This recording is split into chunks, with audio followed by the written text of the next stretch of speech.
where so many topics have been addressed. This is the award ceremony of the 10th editions of Ethics and Trust in Finance for Sustainable Economy Prize.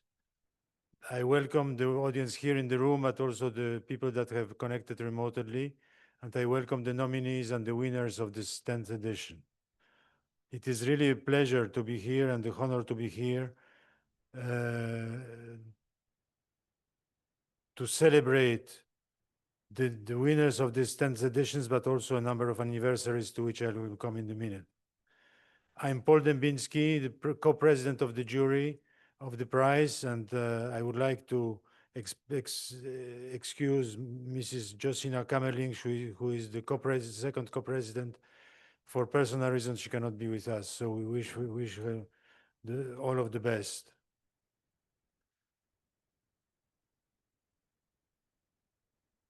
This is a joy and the honor to be associated with the 25th anniversary of European Financial Planning Association. EFPA is 5 years older than the prize, but 5 years younger than Observatoire de la Finance, which is managing the prize. So we are all, let's say, the children of the same time and the same preoccupation, where there was a question of make finance contribute to the common good. And I think this we have in common with the EFPA, Observatoire, and the prize.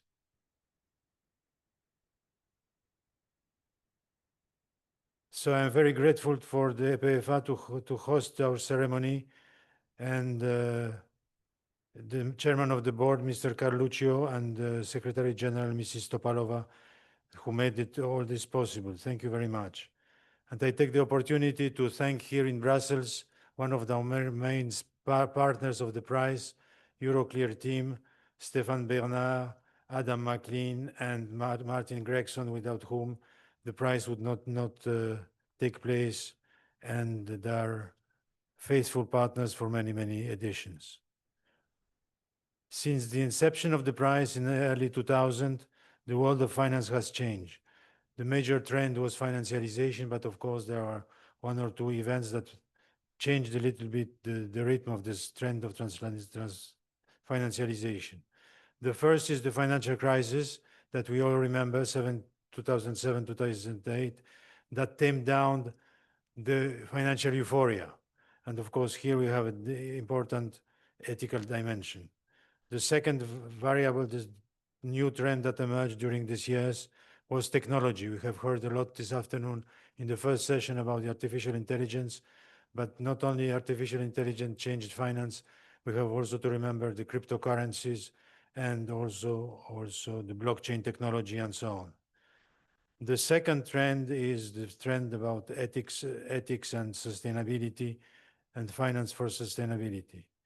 In these three trends, we see the importance of ethics. Ethics as the factor that is harnessing, or was able to harnessing euphoria to some extent.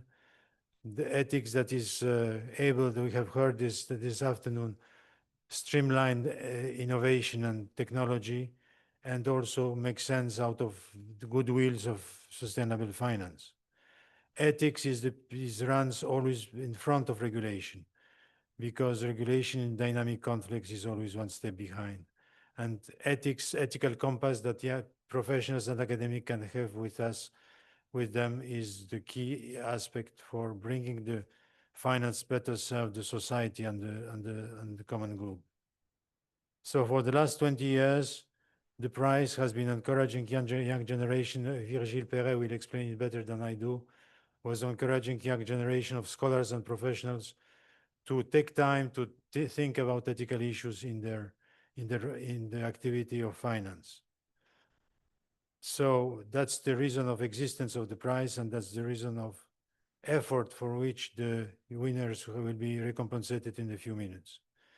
Before turning to the ceremony as such, let me introduce and thank for being present with us our keynote speaker, Mr. Guillaume Eliet, who is a business lawyer by training, who has a past in public and private companies. Before joining Group Euroclear, where he is today Group Chief Risk Officer, He used to work for Autorité des Marchés Financiers, and about 45 years ago, we met in groupe de caisse de consignation in France, where there was a think tank that was starting, which was called Éthique, Finance et Confiance. We are very much on the same track today, and I'm happy to give him the floor. Thank you very much, Guillaume, for accepting to deliver your keynote speech. Thank you very much.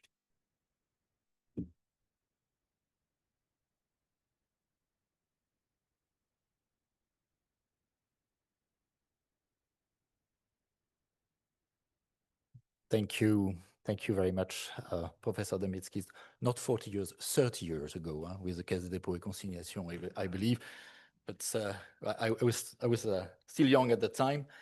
It's a pleasure, really, for me to be here today at the Ethics and Trusts in Finance Prize.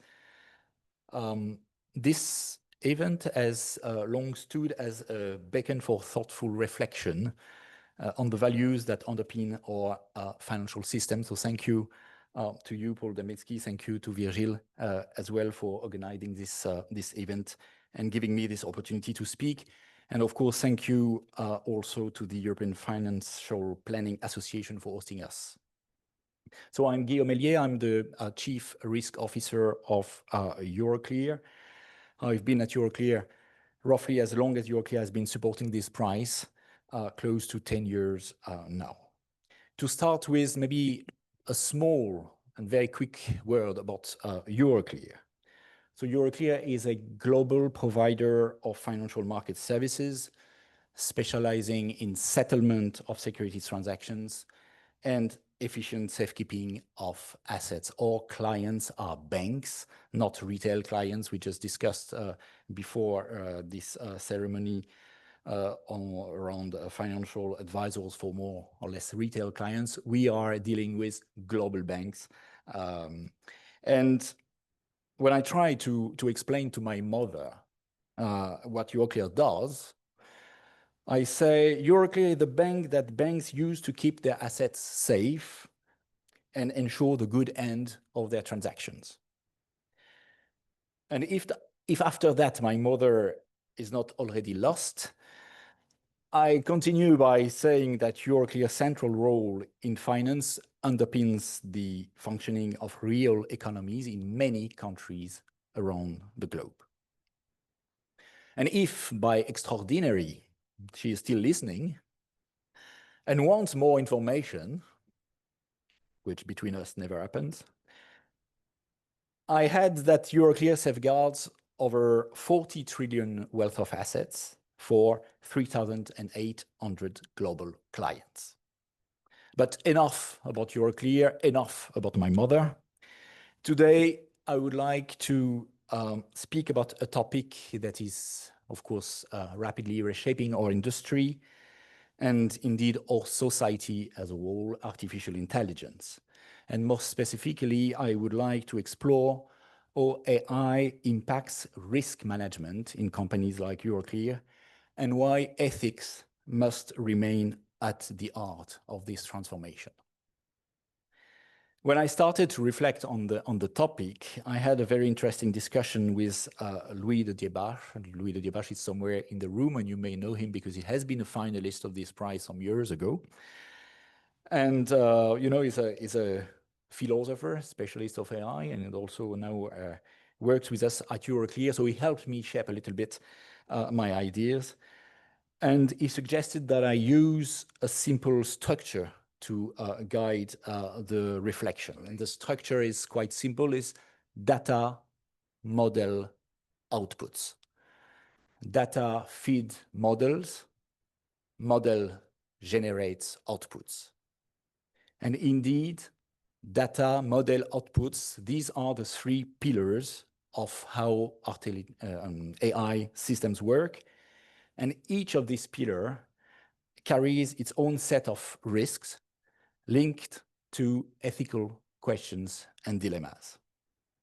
It's, of course, a simplified view, but it will help us guide our thinking towards how these systems affect companies or institutions. And I will place particular emphasis on the third pillar, the output, and especially on the responsibility we bear for the outputs that are generated by AI. So let's start maybe with the first pillar, the data. There is a French philosopher of the 20th century called Alain, who once said, "We only ever reflect on someone else's ideas." I like this quote. I like the perspective that ideas do not pre-exist and are not self-generated out of nothing.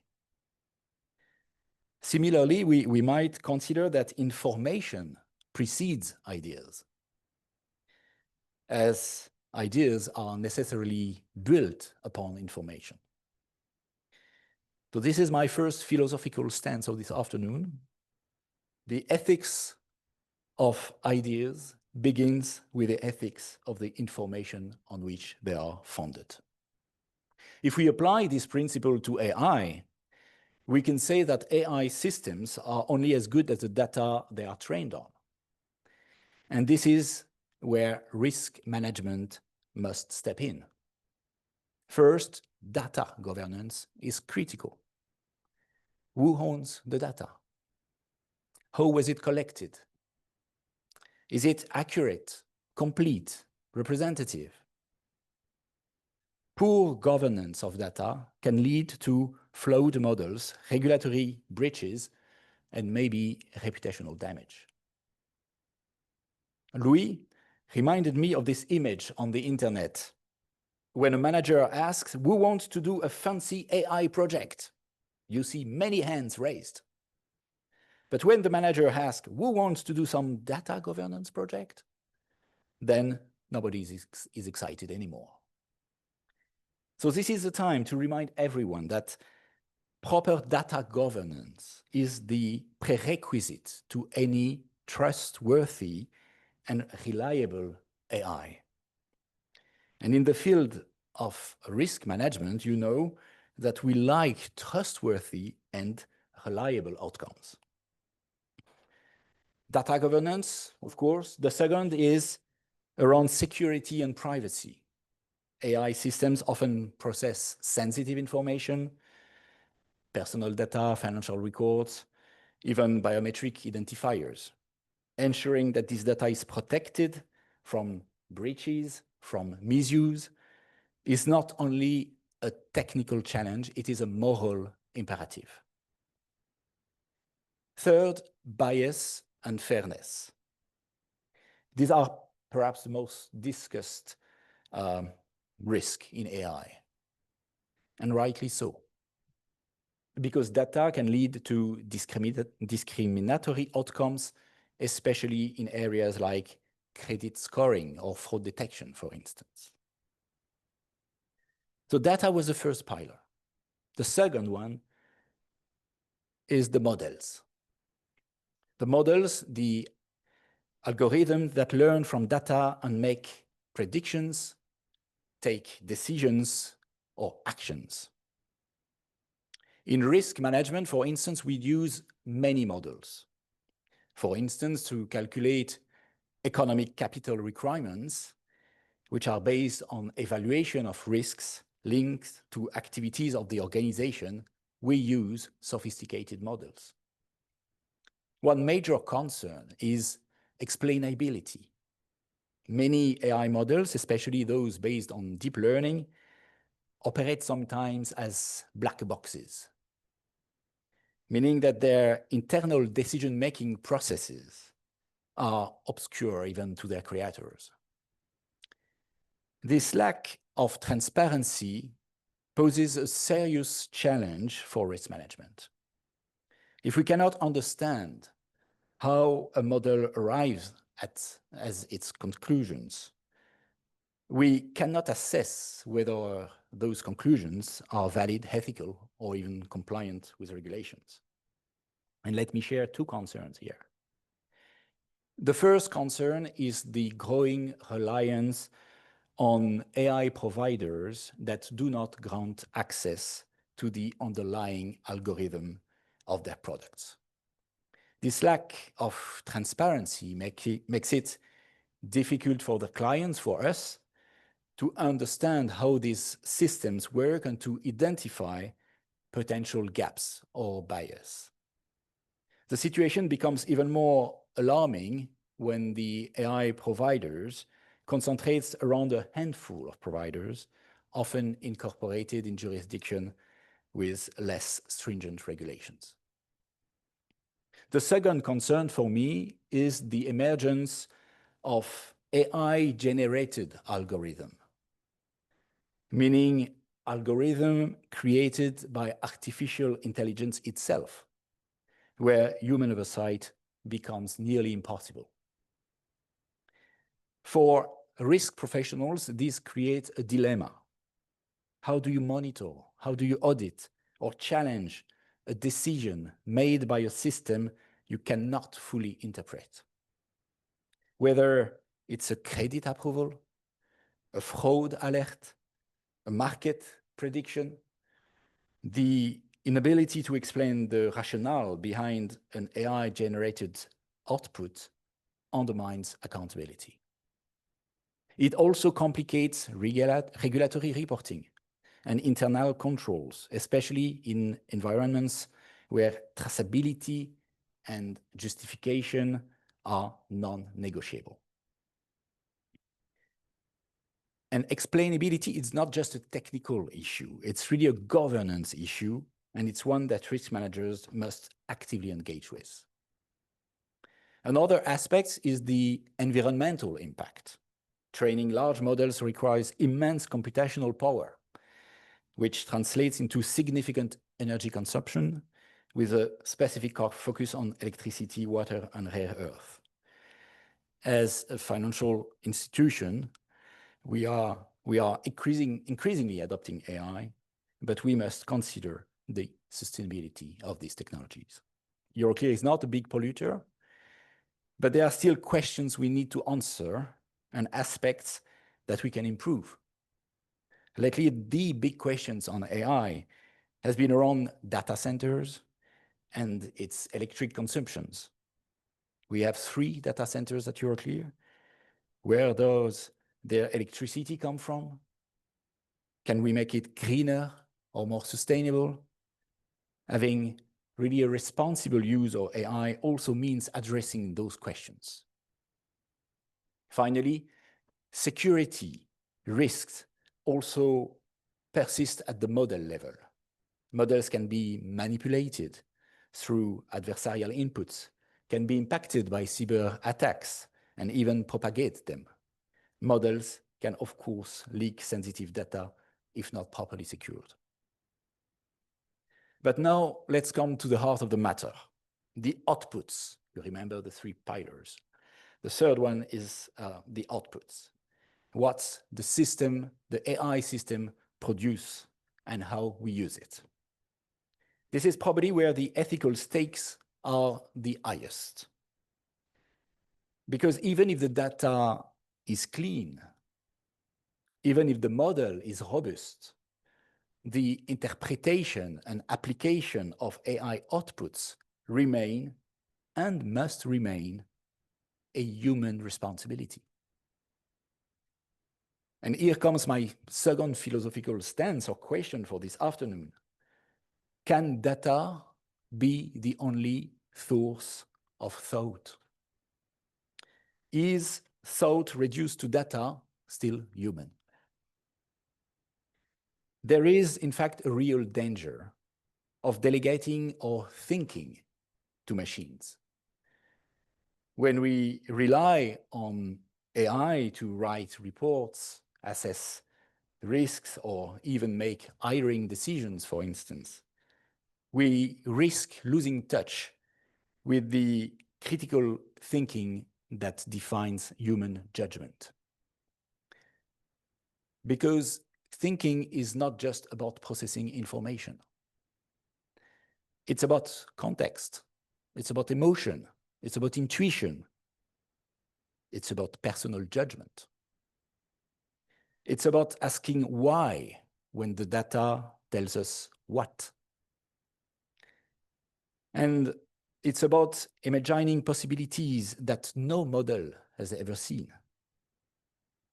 So we must ask ourselves, can thinking truly be grasped through zeros and ones? Can the richness of human reflection be reduced to probabilities and patterns? AI can stimulate reasoning, but it cannot replicate the lived experience, the ethical dilemmas, or the moral courage that define real decision-making. Don't get me wrong, I don't think we should reject AI. To the contrary, I'm also fascinated by what AI can do to facilitate and change our lives. But it's important to remind ourselves that what our role truly is. Machines can assist us, but they cannot replace the human capacity to think critically, feel responsibly, and act ethically. It is worth insisting that regardless of what machines or robots can do, liability, responsibility must always ultimately rest with humans. And it's true that the temptation is very strong, and I think will only grow stronger as machines become increasingly autonomous. The temptation is strong to consider that humans or companies are no longer responsible for the actions and damages caused by AI. And humans themselves, relying on AI and acting according to AI recommendations, may begin to feel absolved of responsibility.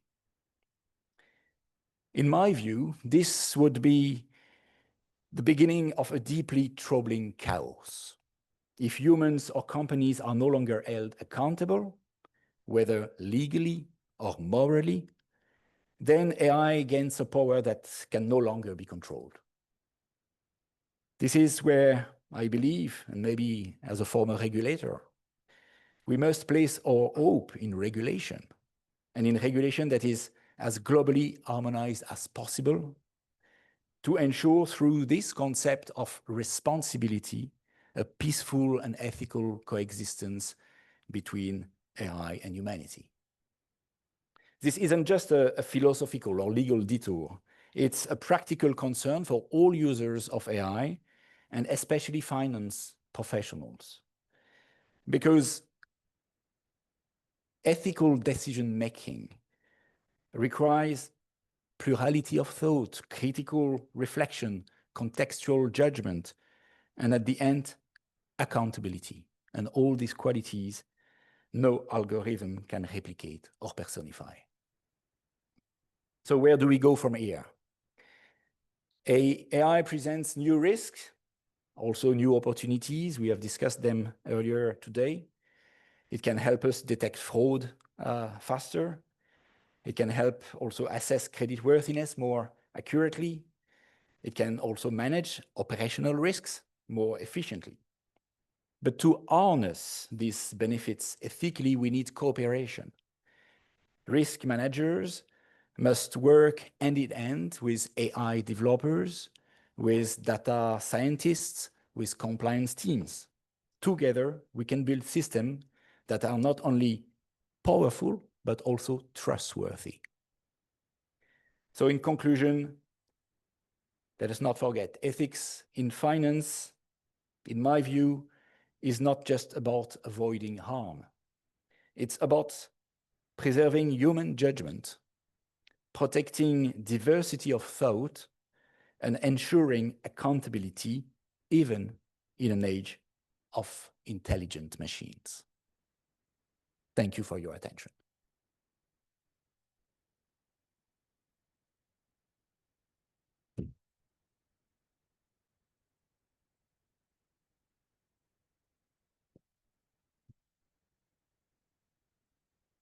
So thank you very much, Mr. Eliet, for this excellent keynote speech and very thoughtful speech on AI in finance, which illustrates many of the important challenges underlying the evolution of finance in the era of artificial intelligence.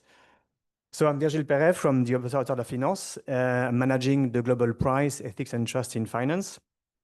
I know the suspense is unbearable, but before we end this suspense, I just would like to give you some information about the competition so that you know exactly what we are talking about. So just try if it works. This one, this one. Yes. I will divide my presentation in 4 parts. So I will start with a brief overview, then 2 words on the history of the prize, some of the achievements, and lastly, the award ceremony per se for the 10th edition. So the prize is basically an essay competition on ethics in finance. It's open to young people under 35. That's the only condition. Everybody can participate. You can be an academic or a professional. It's open to everyone under 35. Your essay must be in English. And we have a jury of approximately 25 people, university professors or high-level professionals evaluating the essays. And the jury is co-chaired by Paul Dembinski and Josina Kameling from CFA Institute. And of course, the winners share quite a nice award of $15,000. The mission of the prize is basically to stimulate a global reflection on ethics in finance and promote the role of trust, integrity, and ethical awareness. It's also to engage with young people under 35 and increase their awareness of ethics for the sustainable future of banking, insurance, and all professions in the banking sector. It's now, since its inception in 2006, the prize has become now a world reference in the field of ethics. It's a prestigious award whose closing ceremonies were hosted by important institutions such as the IMF with Christine Lagarde in 2015, the OECD with Secretary General Angel Gurria in 2019, and more recently by the European Commission with Mairead McGuinness in 2021, and also for the last edition, the 9th edition, the chair of the International Organization of Securities Commission, IOSCO, with Jean-Paul Servet in 2023, and now with EFPA Europe. So we have, as I said, an eminent jury composed of people who are drawn from financial institutions, as well from the academic world, the media, non-governmental organizations, and regulatory agencies. The jury deals with the papers on an anonymous and confidential basis. They select a restricted number of contributions to be nominated for the prize, and they designate 1 or more prize winners and allocate the equivalent of the $15,000 between them. The prize is also a stepping stone for the young people in the sense that it contributes to boost their career, often with a continuing commitment to ethics in finance. Some previous winners have achieved high-level positions in regulatory institutions. Some others have become university professors teaching ethics in finance or internationally recognized speakers. More recently, we had also winners who are now recognized experts and speakers on the topic of sustainable finance. Also, we have an alumni network that provides previous candidates with opportunities to organize events, webinars, podcasts, and to develop projects and to stay connected and up to date on current trends in ethics and finance in collaboration with the Observatoire de la Finance. So just 2 words on the origin, the history of the prize. The prize was set up in the memory of a finance professional, Robin Cosgrove, who was concerned about the state of ethics in finance. He talked about it to his mother, and the very next week he died in a climbing accident on Mont Blanc. And it is in his memory that his mother created the prize together with Paul Dembinski at the Observatoire de la Finance. He was 35 when he died.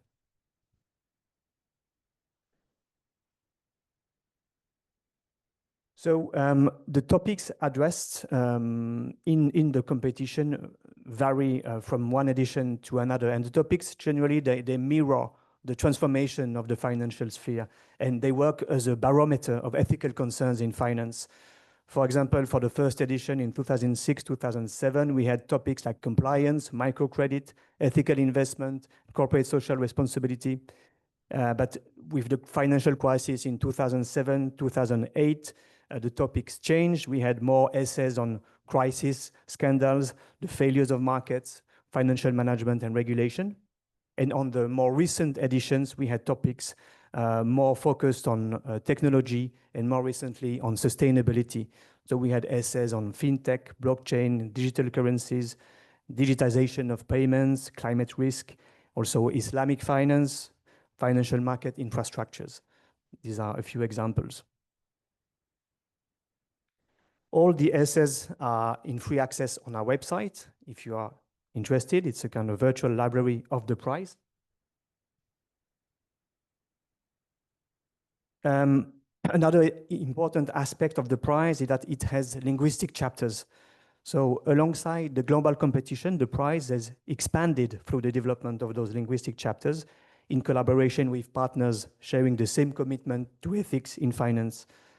So the development of those chapters has mainly two objectives. The first one is to allow candidates to write in their mother tongue, which is very important when you speak about ethics, a theme that is nuanced and subtle. The second objective is to guarantee the expression of a variety of themes and sensitivities, because the concept of ethics in finance is not the same in London, in Geneva, New York, or in Buenos Aires, Johannesburg, or New Delhi. So today we have 3 ongoing linguistic chapters that are largely autonomous with their own budget, supporters, juries, and award ceremonies. We have a Polish chapter since 2013, supported by the Polish Bankers Association and CFA Poland. And thank you to Ms. Agnieszka Wika, who is managing this chapter. We have an Ibero-American chapter supported by the Popular Autonomous University of the state of Puebla in Mexico. And again, thank you to Ms. Teresa Herrera Rendon, who is managing that chapter. And we have also a Francophone chapter supported by EFPA France. And thank you to Ms. Geneviève Lhomme, who is in the room, who is managing this chapter, this Francophone chapter. I have to add that the winning papers of those linguistic chapters are translated in English, and they enter the global competition at an advanced stage. So some of the winning essays of those linguistic chapters are among the nominees of this 10th global edition. The conditions to participate are exactly the same as for the Global Prize. And in order to keep a common level playing field, the juries of the competition, linguistic and global, overlap to a certain extent.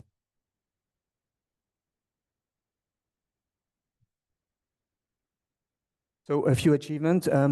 We have, if you look at the map of expressions of interest, you can see the prize has achieved a global reach with almost 140 countries. So we have candidates from all over the world, which is really nice and very interesting in terms of content of the essay. So we had more than 2,600 expressions of interest around the world. The impact of the prize is, of course, difficult to measure, but it has raised interest from a large number of young people around the world. So more precisely, we had 345 papers submitted, of which 87 published in our review, Finance and the Common Good. We had 33 award money checks for a total of $119,000 when we published 3 collected volumes, which contain the winning essays of all the editions. And we have 53 high-level international experts as jury members. So the 3 collected volumes are those ones which were published successively to compile the winning essays.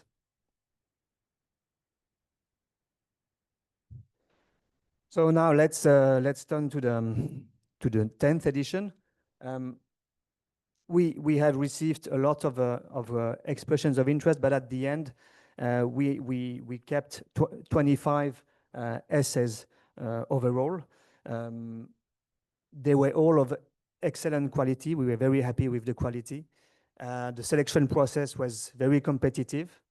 The jury debated for more than 2 hours to select and to designate the nominees and the winners. But at the end, the jury had to identify the winners, and they chose 3 winners among the 9 nominees. And I want to thank warmly all jury members for the commitment, especially Geneviève Lhomme, also Clemens Spornberg, Stéphane Bernard, who are in the room. So thank you very much. You have here the name of the authors of the 9 nominees of this 10th edition and the title of the paper.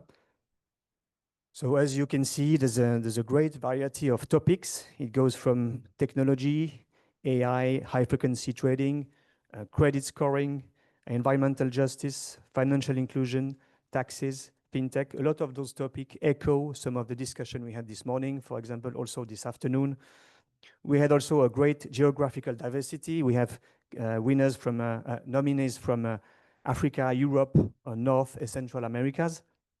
And we had also a great diversity of professional backgrounds, as we had people working in banks, universities, international organizations, also providers of financial infrastructures. So now time has come to put an end to this unbearable suspense and reveal the names of the 3 winners of this 10th edition. Sorry, I forgot something before. I would like to add that the winners, they will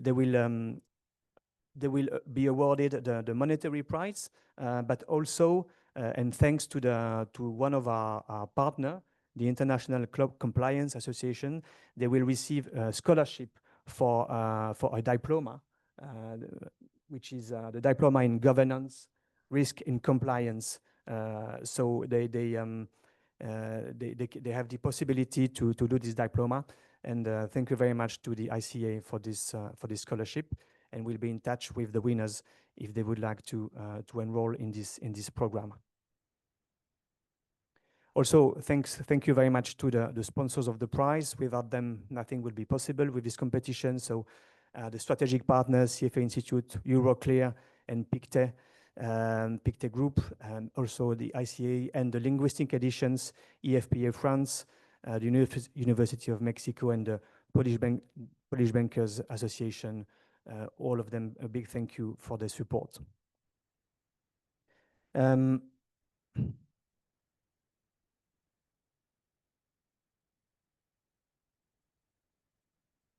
Okay, so now I will turn to the award ceremony per se. I will ask Mr. Gillens to come to me.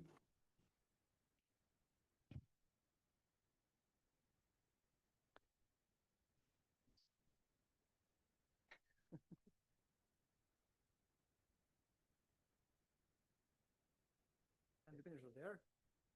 Okay, I think the unbearable suspension can drop now because we have the winners already on the screen. I don't think that was the purpose, but anyway, that's the way it is. Let me anyway express my gratitude to be able to award this prize, this 10th Global Prize to you. And yeah, without much ado, let's call the winners up front. So as you know, there are 3 winners, and the first ex aequo prize, it goes to Michael Veras dos Santos from Portugal for his paper on Beyond Financial Literacy, Trust and the Societal Construct as Barriers to European Capital Markets Growth. So he'll be entitled to a prize of $5,000 in money, and as well the ICA scholarship for their Diploma in Governance, Risk and Compliance scholarship. I don't know whether Michael's in the room.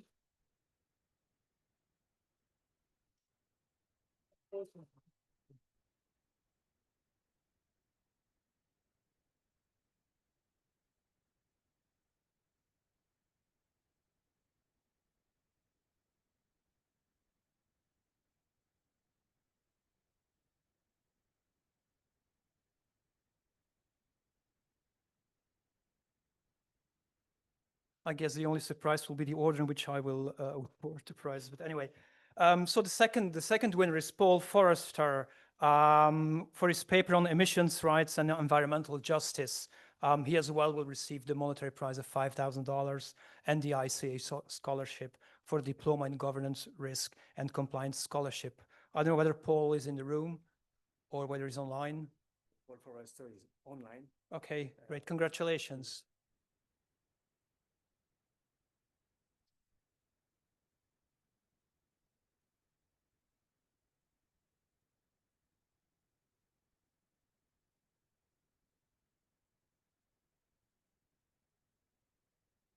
And then last but not least, our third winner is Bessie Odell for her paper on market makers or market manipulators, emerging technologies and the ethics of high frequency trading. She as well will be endowed with a $5,000 monetary prize and the ISA diploma.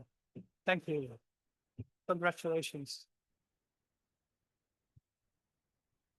Congratulations.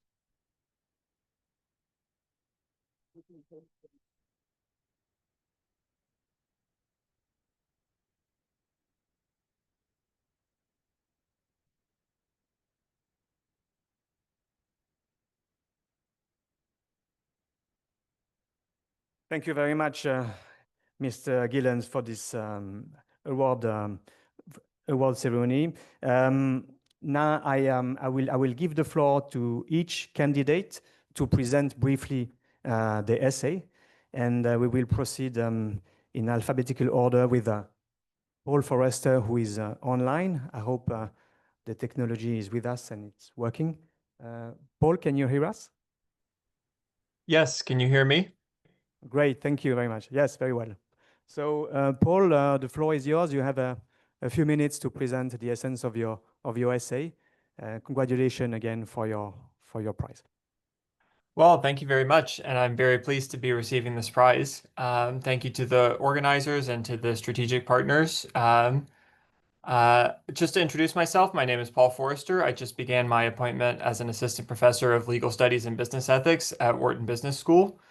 My research is in the area of distributive justice and political philosophy, so I'm thinking primarily about how we can arrange market institutions to maximally benefit all members of society. And one of the main strands of my research concerns natural resources and climate change in particular. So I'm sure I don't have to tell you that climate change is one of the most important problems of our times, and it's one that our institutions have not been adequately prepared to deal with.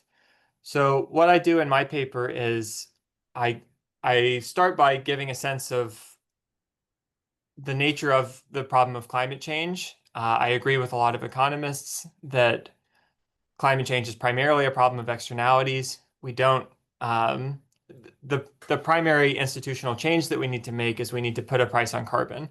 That's something that the EU has been a leader on through the carbon border adjustment mechanism and carbon pricing within the EU. But since climate change is a global problem, we need a price on carbon at a global scale. That's where economics leaves us. We need philosophy to fill in the rest of the picture about climate change and distributive justice. So we know that we need a price on carbon in order to efficiently tackle the problem of climate change and to eliminate the least value-added emissions that exist. But the place that philosophy and ethics needs to come in is we need a story about how we should distribute the rights to emit in the first place. So if we have a cap and trade system, how are we going to distribute rights to emit to everyone in the world? And what I do is I consider two main arguments for different ways of distributing emissions rights. One corresponds to a Lockean picture of distributive justice, according to which mixing your labor with or making productive use of a resource is what gives you an entitlement to that resource and the economic rents of that resource. So the Lockean idea is that countries that have been emitting for a long period of time, countries that, like the countries in Western Europe and the United States, that have been using fossil fuels for industrial purposes for a long period of time should get grandfathered in to a higher level of emissions than other countries that didn't industrialize as soon as the United States and Western Europe. The other model I consider is a Georgist model of distributive justice, named after Henry George, the American political economist from the 19th century. George's vision, he critiqued Locke and argued that mixing your labor with a resource was not sufficient to get an entitlement to that resource's economic value. The value of natural resources, as opposed to the value of capital goods, is entirely due to the community at large. It isn't due to individual effort. So natural resources, since no one created the natural resources like fossil fuels, like the atmosphere, like land itself, no one is entitled to the economic returns of those resources. People are only entitled to what they create. So the Georgist view, by contrast, doesn't recommend grandfathering in nations that have been emitting for a long time. Instead, it recommends distributing emissions rights equally to everyone in the world. And I ultimately argue for the Georgist view instead of the Lockean view. I don't think that Europe and North America should receive more emissions permits per capita simply because we've been emitting for a longer period of time. I think instead we should distribute emissions rights on an equal per capita basis to everyone in the world. And finally, I conclude the paper by examining some implications of this view for the structure of carbon markets and how carbon can be traded on an international basis. So that's something that I hope very much that we'll see in the coming years, is deepening of the carbon markets on a global basis. So thank you very much. I'll end my remarks there. And again, I'm very pleased to be receiving this award.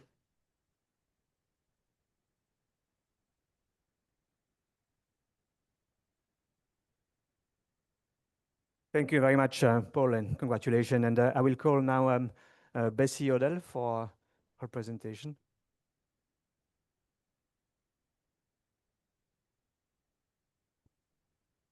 Good afternoon, everyone. Can everyone hear me okay? Fantastic. First of all, I'd like to say thank you very much to the organisers and the sponsors of the prize. It's a pleasure to be here today. Just to give you an introduction to me, I come from an academic background in AI development and AI ethics. I worked in finance and financial law for a few years, and I'm currently based in the UK AI Security Institute, where I manage a research team that's focused on the societal impacts of AI and risks to, for example, the financial sector, but also things like critical national infrastructure. So I began my paper by showcasing a historical event. On the 6th of May, 2010, there were a few major geopolitical events taking place around the world. In the UK, for example, it was election day, and it was the first day since 1974 that ended in a hung parliament.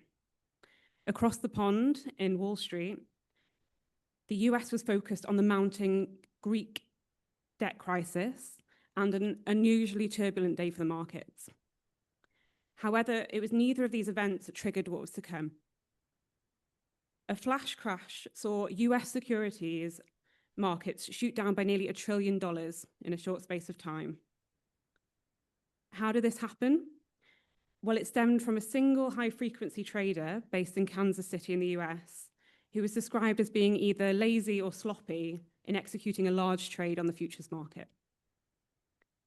After this flash crash, understandably, the ethical status of high-frequency trading was scrutinized. HFT, which is an umbrella term to describe a series of very high-speed algorithmic trading strategies, was referred to as highly influential yet ethically questionable. However, there's been mixed opinions as to whether the impacts of high-frequency trading are deliberate or a moral oversight. On the other end of the spectrum, commentators have argued that HFT is either morally neutral or net positive. Ethical accounts of HFT have been well documented then. However, whilst the literature base flourished in the early to mid-2010s, it's not been substantially updated since then. Despite this, market quality breakdowns are still not uncommon, and discussions about regulating HFT are ongoing, both in the US and globally. And that brings me to the main focus of my essay. What my paper aimed to do is to revitalize discussions on the ethics of high-frequency trading by incorporating insights from recent technological developments, which have outpaced much of the existing literature. The areas of development that I focused on in my essay included laser inter-satellite links, so for example, Starlink, and artificial intelligence, which has been a hot topic in today's sessions. In my essay, through the lens of various different theoretical frameworks, I explored the ways that these technologies might make HFT practices more or less ethical. For example, I considered how laser inter-satellite links could result in increased execution speed for high-frequency traders, which would almost certainly lead to tighter quoted spreads and better execution prices for investors, thus contributing to better market liquidity. Likewise, I found that some researchers argued that AI-driven trading could enhance market efficiency by improving liquidity and price discovery. Through the lens of utilitarian ethics, for example, this change could be seen as more moral than current practices, as it enhances overall market efficiency and benefits a broad range of market participants. Conversely, though, there are concerns that these technologies could exacerbate market instability. I found that for satellite links, at least, this doesn't appear to be true. If satellite links are to be used in trading, then they are unlikely to exacerbate flash crashes in a way that has substantially more impact on the financial market. For example, when we look to a high-frequency trading flash crash caused by Knight Capital in 2011, they didn't lose $440 million in 10 milliseconds, which is the lowest latency of HFT. Instead, they lost it over a period of 45 minutes. Therefore, I argue what matters most in preventing disorderly market behavior is not so much speed, but that human oversight is put into place, for example, in the form of a human operating a manual kill switch to cease all trading if need be. To conclude, moving forwards, ethical discussions on high-frequency trading must continue to evolve, incorporating empirical research, interdisciplinary perspectives, and updated methodologies. After all, the challenge is not simply to understand whether high-frequency trading is ethical today. Rather, it is to ensure that HFT's continued evolution can be guided by ethical principles that foster a trustworthy and sustainable financial system in future. Thank you.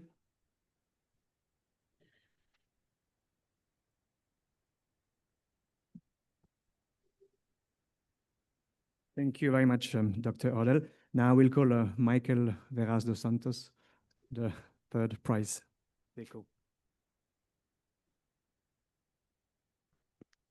Oh, wow. I'm really grateful for this nomination, of course, and for being one of the winners of this 10th edition of the Ethics and Trust in Finance Prize. But if I can express truly how I feel, is it, of course, I'm very happy to receive this award, but I'm even so more pleased to see that a very vast experienced group of both academics and professionals saw in my paper a topic that merited to be discussed. I also want to take this opportunity to not only talk about my prize, but also to share a message of concern. As an European citizen, I have been grown very, very, very hopeful about the European project, but lately I feel that confidence and I'm worried about the future. Europe's clock is ticking, and unfortunately, we are running out of time. Around 25 to 30 years ago, actually, funny enough, around the same time that most people that are participating on this prize were born, the GDP of Europe was almost the same as the one in the US. Today, 25 years after, the GDP of Europe is around 70% less than the one in the US, and we have 1/3 more of the population, which means in practice that the GDP per capita of every European citizen is half of the one of the US. This is extremely worrying, and it should be worrying, and we need to take action now. If Europe does not reform itself drastically in the near future, the Europe that we know today won't exist anymore. But in a more positive note, I wanted to tell what are the challenges and how can we address them, and what I try to bring forward on my paper. One issue that keeps coming at us on the news, we hear a lot of commissioners talk about it. We hear about a lot of talks about these 10 trillion euros that sit in investment accounts that are untapped. The narrative goes a little bit as follows. Financial literacy is the barrier. Teach people, the wall will come down. Well, let me tell you that I don't buy this story, and I'm going to try to explain why. When you look into the data, actually 52% of Europeans are considered financial literate. 52% against 57 in the US. So this 5% gap cannot be the justifiable reason to justify such a drastic investment behavior on European citizens compared to the US citizen. And we live in a very global economy, in a very competitive economy, and we cannot afford that. But one thing that it seems that no one is talking about is trust. Even today, the Commissioner for Financial Services has issued a paper on financial literacy. I actually read the press release. I think the word trust was not mentioned, not even once. And trust is a bigger missing piece, because actually today, 4 out of 10 European citizens do not trust their bankers. This is EU data. It's on my paper, but it's not my data. It comes from the EU, Eurostat, which means that in some trust rankings, politicians rank higher than bankers. You heard that well. Politicians rank higher than bankers. So think about it. On the public eye, politicians, which are seen many times, unfortunately, more than we would like to, involved in corruption and fraud scandals, are seen as more trustworthy than bankers. This is, of course, an issue that should be highly prioritized on the agenda also from the European institutions. And that's actually there's another layer that we don't like to talk about that much, which is we have grown risk averse. Europeans have grown risk averse over the years. And we have done that because we have had a figure of a parental state living next door to us. The message for decades was, don't worry, if you fall, the state will catch you. That might have worked for a long time and for a lot of decades, but the world has changed. Europe has changed. Demographics are challenging, and we need a lot of money to finance a lot of projects in the EU. We need a lot of money to finance defense. We need a lot of money to finance climate change.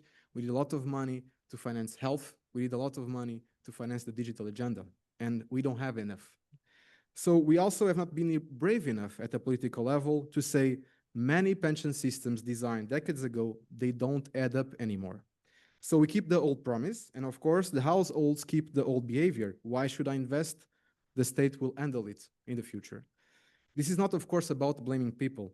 It's about really telling the truth. If we want citizens to invest for the long term, we must be honest about the limits of the pay-as-you-go pension systems in the EU. But so what can we do in practice? And that's what I try to express and to bring forward in my paper. We need to make trust visible. Make trust one of the most important elements of finance. Enforce rules and punish abuse, but seriously punish abuse. Make the first steps easy. Let the banks handle the difficult language. Make it simpler. Create products that Europeans can relate to, and double down on tax incentives. This is very important. Teach confidence, not jargon. We need to teach Europeans that small savings from time to time in capital markets over a period of 20 to 30 years often will do way better than whatever pension system their state is able to offer them. And we need to tell the truth about pensions. State clearly that the state can cover and what can it cover and what it can't cover. So people know why investing a small part of their income from time to time is not a luxury, it's a responsible act. If we do this, if we clean up the behavior, we lower the barrier, if we let institutions help, and if we teach confidence and speak honestly about pensions, we can, of course, move cash into confidence investment without betraying our European values. Ethics and trust are not only nice to have, they are not only part of the decoration, they are an engine. If we use them, things will move. If we don't, things will fall apart. Thanks a lot for your time.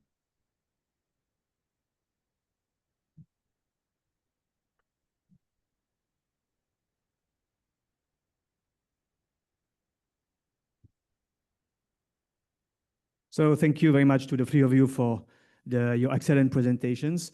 Your essays will be published in our review, Finance and the Common Good, and they will be online in free access on our website in a few weeks.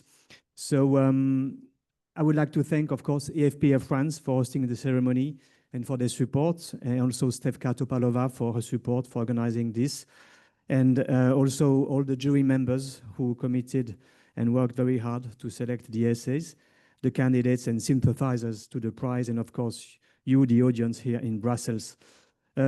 Now that the 10th edition is behind us, the horizon opens up to the 11th edition of the prize. Today, all options are still open in terms of partnerships for the global edition, as well as for the linguistic editions. Therefore, we invite all institutions who may be interested in getting on board to contact us. We are here in the room. We have some documentation if you would like to learn more about the competition. Also, I would like to invite, after the ceremony, the jury members and the nominees and the partners to come here for a common picture with Paul Dembinski and the winners. Thank you very much.